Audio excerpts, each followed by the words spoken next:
Dijerat pasal tentang dugaan memanipulasi dokumen elektronik ijazah Jokowi, Roy Suryo CS kini diperhadapkan dengan sejumlah pasal berlapis dengan ancaman hukuman terberat yakni 12 tahun pidana penjara. Pertanyaannya, akankah pemeriksaan perdana pada hari ini berujung pada penahanan Roy Suryo dan kawan-kawan? Kita bahas bersama kuasa hukum Roy Suryo CS, Ahmad Kozinudin. Selamat sore, Bang Kozin. Ada juga Wakil Ketua Umum Peradi Bersatu, Lekumanan. Bang Lekumanan, selamat sore.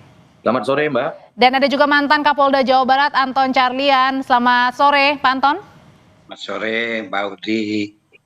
Ya, saya mau ke Bang Kosin dulu. Bang Kosin, ini sampai sore ini, Bang Roy, Mas Roy, Bang Rismon, Dr. Tifa, ini belum juga keluar dari pemeriksaan Polda Metro Jaya. Pertanyaannya, apakah ini pertanda kalau klien Anda akan ditahan hari ini? Baik, saya update bahwa memang terakhir setelah saya tinggalkan Polda untuk kemari itu Dr. Tifa sudah selesai, tapi menunggu teken-teken. Kemudian Roy Suryo dan Rismon Hasiolan masih melanjutkan. Itu update terakhir. Soal apakah akan terjadi penahanan atau tidak, ya memang itu kewenangan subjektif ada pada penyidik, dan alasannya tentu ketika ada kekhawatiran untuk lari, untuk menghilangkan barang bukti dan untuk melakukan kejahatan lagi. Dan kami sudah memastikan bahwa klien kami tidak melakukan itu, dan kami tadi dengan sejumlah tokoh-tokoh yang ada di Polda Metro Jaya begitu banyak sudah teken jaminan bahwa yang bersangkutan tidak akan melakukan tindakan itu, sehingga kekhawatiran penyidik menjadi diobjektifkan, tidak akan mungkin bisa melakukan penahanan karena tidak ada kekhawatiran itu, karena ada jaminan dari kami. Terlepas bahwa pada akhirnya ya masalah penahanan itu subjektivitas penyidik, suka-suka penyidik begitu.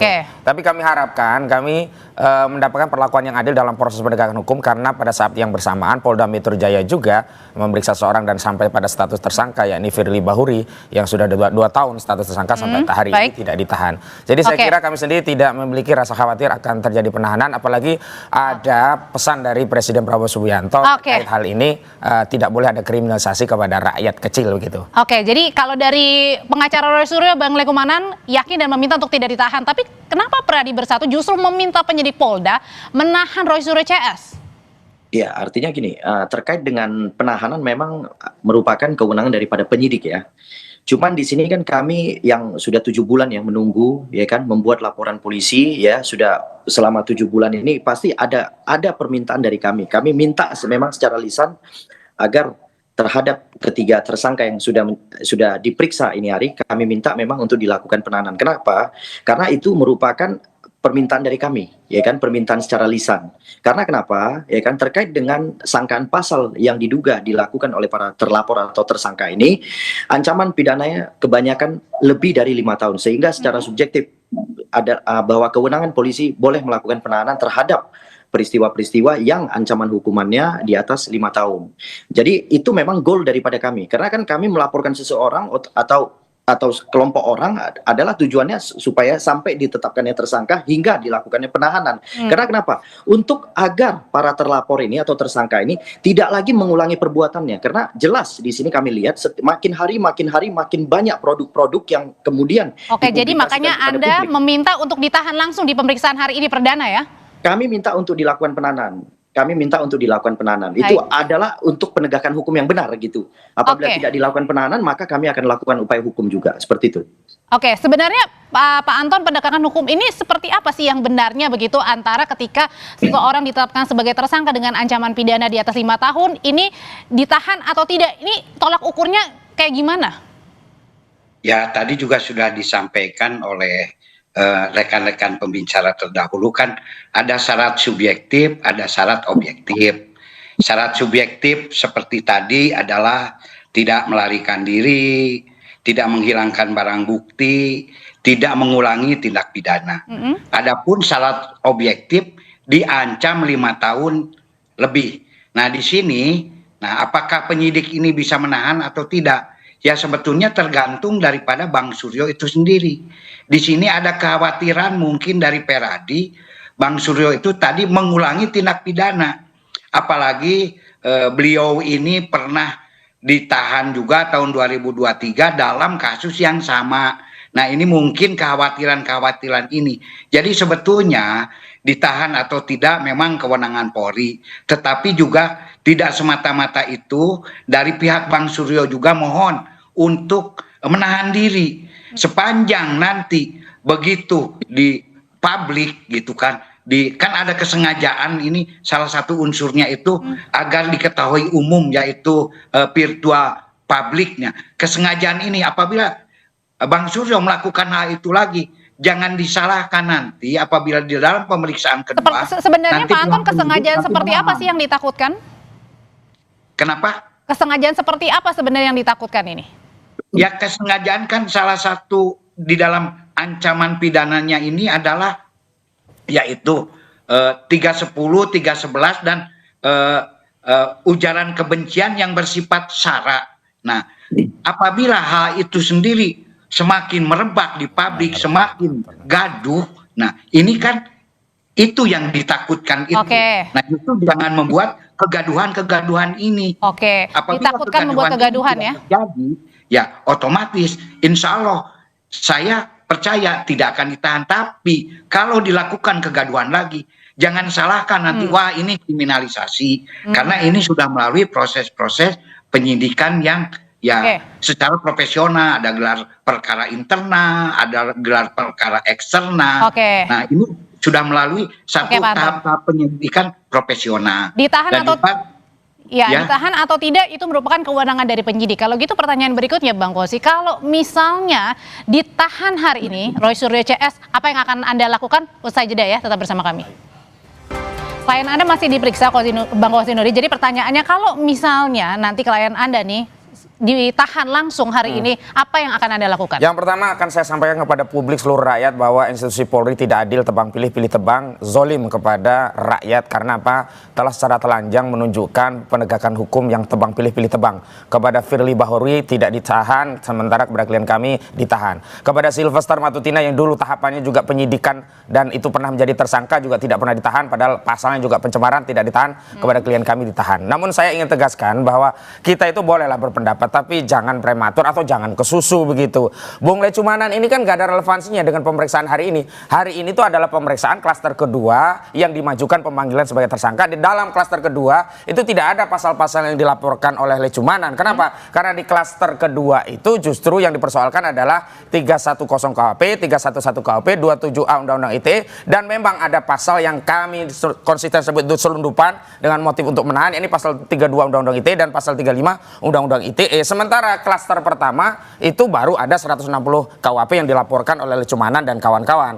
Saya juga heran kepada institusi Polri, ada motif apa begitu? Dalam konferensi pers dinyatakan bahwa ada dua klaster pertama dan klaster kedua. Tetapi ketika pemanggilan justru klaster kedua didahulukan. Jadi dan yang klaster ada permasalahan, ada kenapa klaster 2 ini didahulukan dulu? Oh, itu pilihan saja. Cuman saya ingin tegaskan bahwa jangan kita komentar sesuatu yang offset begitu. Lagi pula kalau kita hari ini selalu mengembalikan kepada penyidik bahwa itu kewenangan penyidik, memang benar penyidik punya kewenangan, tapi tidak boleh digunakan secara sewenang-wenang. Secara sewenang-wenang itu adalah dengan ukuran suka-suka kami, SSK. Ya ini apa? Ketika ada problem yang sama, ditangani penyidik yang sama, bahkan ini kasus korupsi lebih bahaya daripada kasus receh ini, tidak ditahan, tapi pada saat yang sama kemudian mau menahan misalnya. Apakah kemudian ada pembedaan warga negara dengan sipil, dengan polisi, dalam hal ini Firly Bahuri, apakah dia latar belakangnya polisi sehingga tidak ditahan? Kemudian hari ini klien kami apakah sipil biasa kemudian ditahan? Dan kembali saya tegaskan, sudah ada legasi dari Presiden Prabowo untuk kasus ijazah palsu. Berarti Anda akan melawan kalau misalnya jelas. Ya ini Gus Dur itu sudah diberikan amnesti. Kasusnya juga ijazah palsu. Itu artinya ada kebijakan umum presiden bahwa untuk kasus seperti ini janganlah dikriminalisasi, dan itu sudah jelas. Presiden menyatakan tidak boleh ada kriminalisasi kepada rakyat kecil. Itu pesan kepada aparat penegak hukum termasuk pada institusi kepolisian. Bang Lecumanan ini ditangkap oleh pengacara Roy Suryo bahwa kalau misalnya akan ditahan ini merupakan bentuk kriminalisasi. Ya, memang di mana-mana ketika seseorang atau namanya tersangka ketika mau ditahan, semualah, bukannya klien daripada Pak Koji Nuril. Bahkan terpidana pun tidak mau ditahan itu kliennya dia. Tetapkan tersangka itu akan menyampaikan bahwa adalah suatu perbuatan kriminalisasi yang dilakukan oleh polisi. Tapi dalam hal ini polisi itu adalah penyeimbang, ya kan? Polisi hanya melakukan tugasnya, ya kan, yang dijamin oleh konstitusi bahwa kami sebagai warga negara telah melaporkan ada suatu tindak pidana, jadi tindak pidana. Tapi kemarin Anda juga datang untuk meminta penyidik terlebih dahulu sebelum diperiksa ini?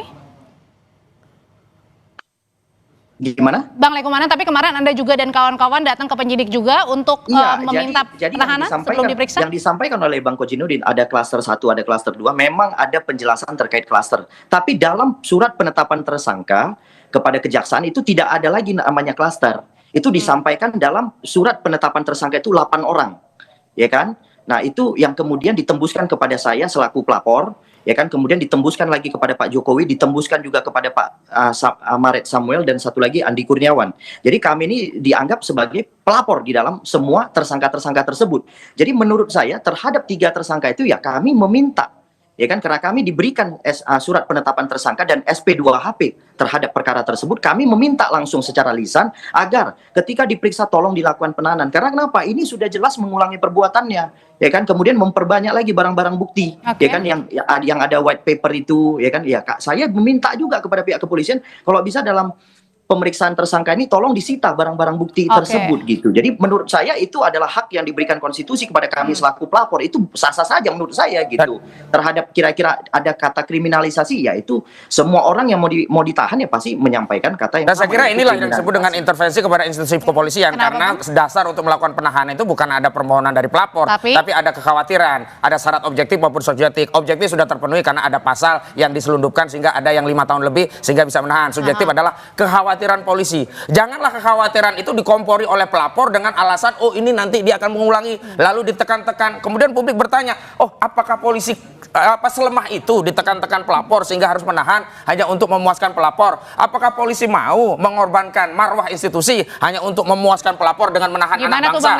Begitu pada saat yang sama ada tersangka yang lainnya tidak pernah ditahan-tahan, dan pada saat yang sama klien dari Bung Lecumanan sudah terpidana nggak ditahan-tahan. Gimana Bang Lecumanan? Ya itu beda hal, ya kan, saya tidak mau berkomentar di sana, ya kan, artinya kan gini, Pak Kojinuddin, ya hari ini peristiwa hari ini aja yang kita bicarakan gitu. Kalau memang nanti penyidik tidak menahan, ya nanti saya akan menyurat melakukan upaya hukum. Mungkin ini dipertanyakan oleh tim Bang Kojinuddin. Ya, istilahnya silakan aja lakukan. Bukan, kalau soal upaya hukum kami sudah pandai lah, nggak usah diajari. Tapi soal intervensi tidak ada satupun di KUHP pasal yang mengatur bahwa pelapor bisa melakukan permohonan dan menekan polisi untuk menahan klien atau orang yang sedang dalam dianggap intervensi katanya Bang Lecumanan. Ya, kita bukan yang mengintervensi, itu kan permintaan kami secara lisan, itu bukan intervensi. Kalau intervensi itu saya meminta pejabat dari wilayah lain kemudian menelpon penyidik. Justru itu namanya intervensi langsung, karena di KUHP tidak diatur. Harus ada basis pasal norma yang menjadikan tindakan itu sah dan legal, dan di KUHP tidak diatur. Sementara untuk urusan penegakan hukum itu harus rinci-rinci agar apa? Tidak ada abuse of power. Tindakan setiap penegak hukum termasuk advokat pelapor itu harus dasarnya, harus ada basis normanya. Kalau tidak, inilah disebut dengan kesewenang-wenangan berdalih dengan kebijakan. Oke, saya mau minta dulu pendapat dari Pak Anton. Pak Anton, sebenarnya untuk seorang pelapor ini merupakan sesuatu yang biasa. Apakah pelapor juga punya hak begitu ketika sebelum diperiksa para tersangka ini kemudian meminta untuk ditahan? Ya, semua orang kan punya hak. Tadi juga saya menanggapi kalau ini dianggap sebagai sebuah kriminalisasi, kita kan ada alat ukurnya, yaitu bisa ke peradilan, dan setiap kasus itu memang tidak sama. Setiap kasus itu punya satu karakter khusus.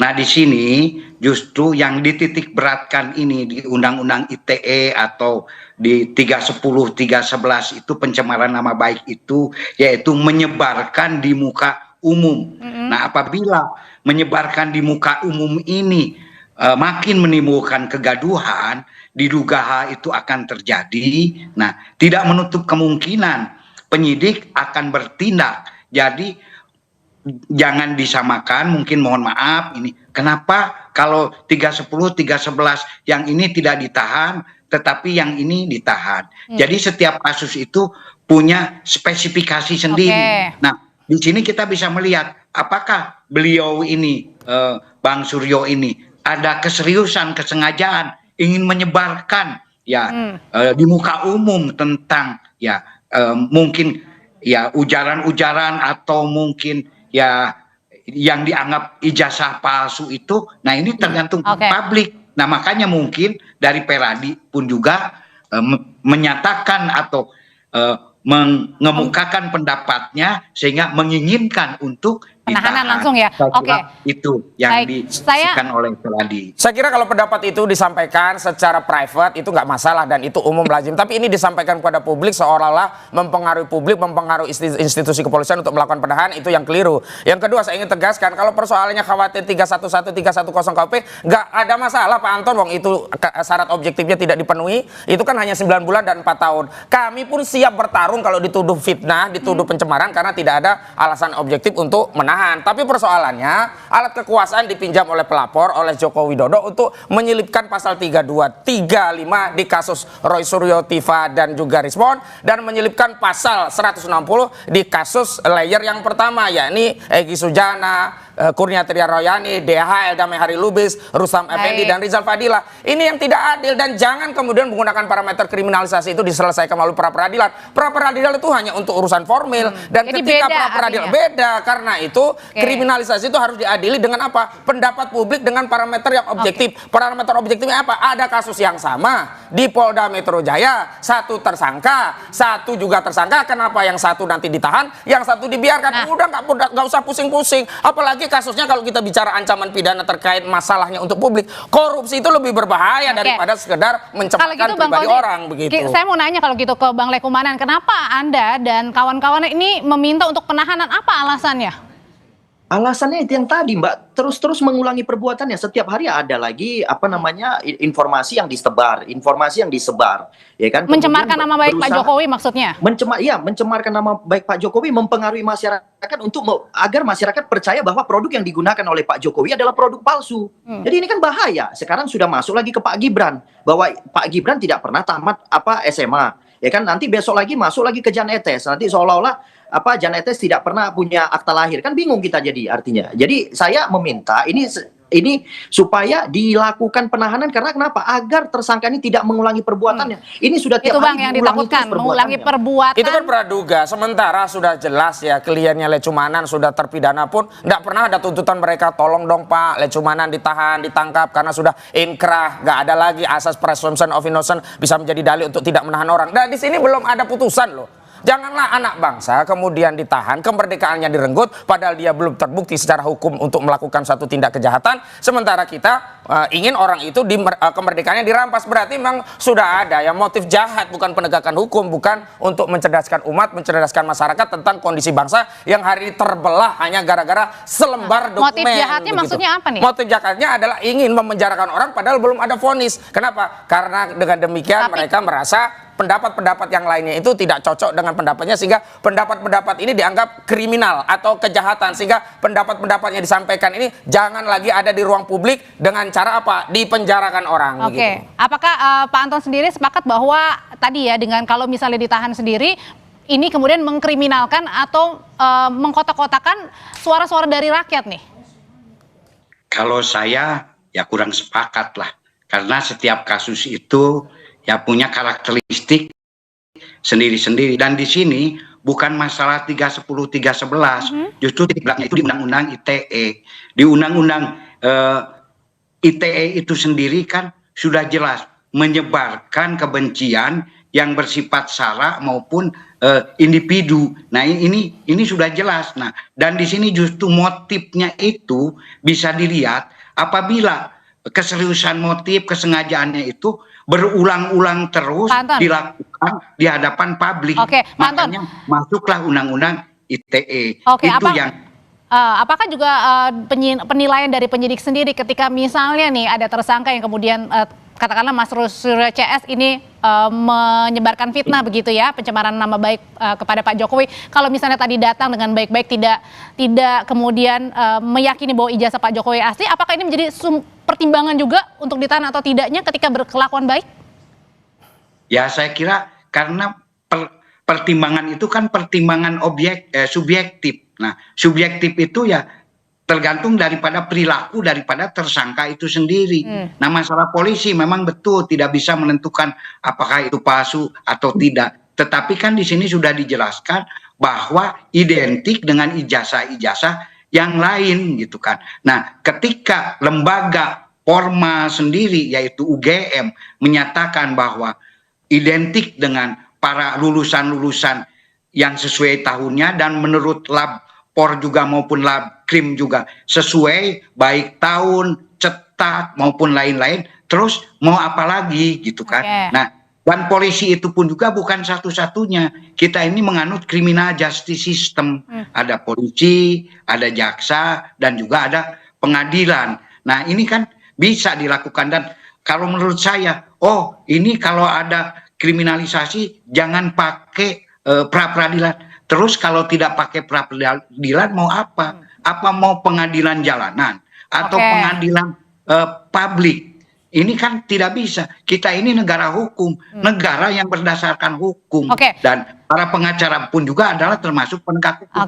Jadi ya taatilah aturan-aturan koridor-koridor hukum, dan di sini alat ukurnya hanya satu, pra peradilan. Kalau pra peradilan tidak ditempuh, terus mau pakai tempuh saja melalui pra peradilan. Kalau gitu pertanyaan yang sama buat Bapak Baharudin. Saya sebut Bapak. Kenapa Anda meminta, kemudian juga yang di sana sebelah sana juga meminta untuk ditahan, Anda juga meminta untuk tidak ditahan? Karena belum ada vonis dalam kasus ini, dan alasan-alasan itu sangat subjektif. Janganlah subjektivitas itu menghilangkan hak orang untuk mendapatkan keadilan setara di hadapan hukum. Sudah ada yang lain tersangka tidak ditahan, yang ini mau ditahan. Yang kedua, janganlah arah-arahkan ngajari kami ke pra peradilan. Saya juga sudah tahu alasan subjektif polisi itu namanya SSK, suka-suka kami, dan itu sudah banyak terjadi. Kami sudah tegaskan, sudah jamin.